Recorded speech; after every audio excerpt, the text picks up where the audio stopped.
Tashi everyone, my name is Tashi Lhazom from Limi Valley in Humla. Namaste, I'm Elisabeth from Capeller. I'm the Swiss ambassador to Nepal.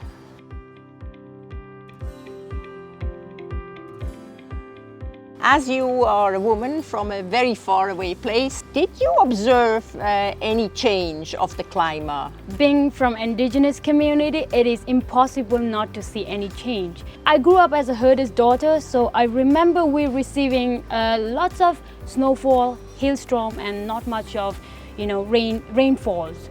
But in my recent days in Limi in 2019 and 2021, it is so surprising that rainfall seems to be frequenting in the most erratic manner. And how did it affect the life? And do you see a difference between the women who are affected and the men who are affected? The most alarming situation regarding climate change right now is it is threatening livelihood of people. So Limi, as of now, is highly dependent on agro-pastoralism, with agriculture being the primary source of livelihood, followed by pastoralism as a second source.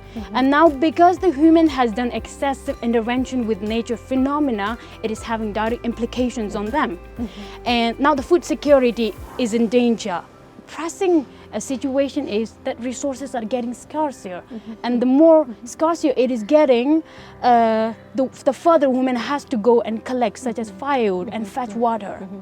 Majority of these, victims of arthritis problem are presented in women than men, and there are also cases, very sad cases of a mother dropping her child out of school so that the daughter can help her in household chore because she cannot do it because of her arthritis problem.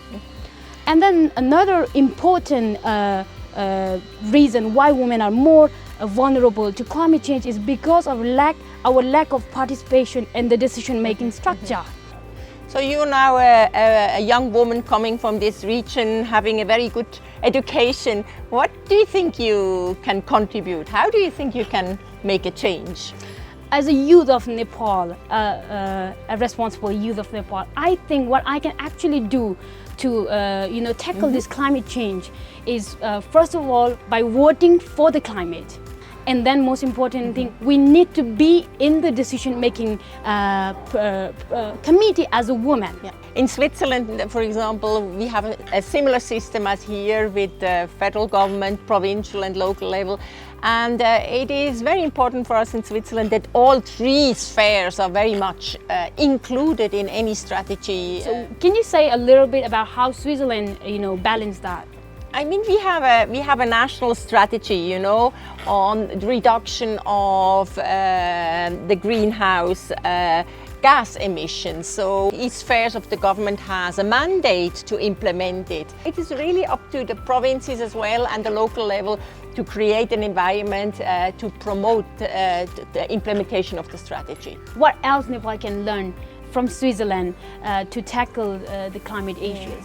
I think waste management is an area where Switzerland can support.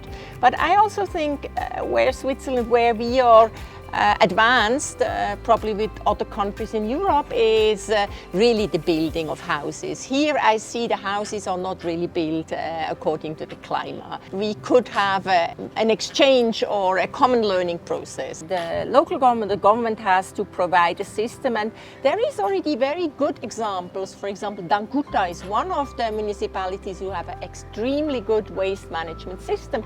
What do you think a young Nepalese woman can learn from you, or what advice you have for us regarding the gender and the climate change?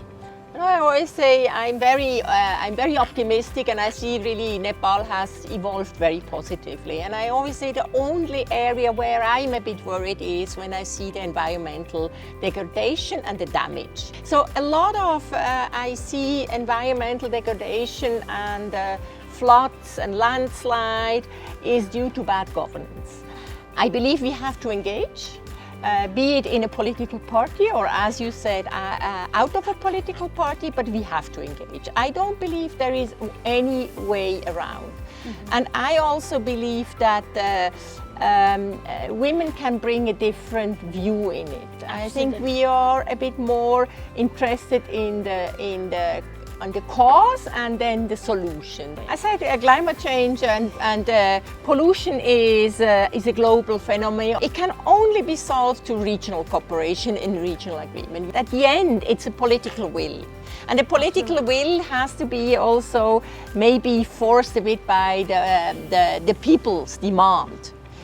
As long as Nepali citizens are not involved in asking for it, of course the chance that there will be these kind of treaties will be very minimal.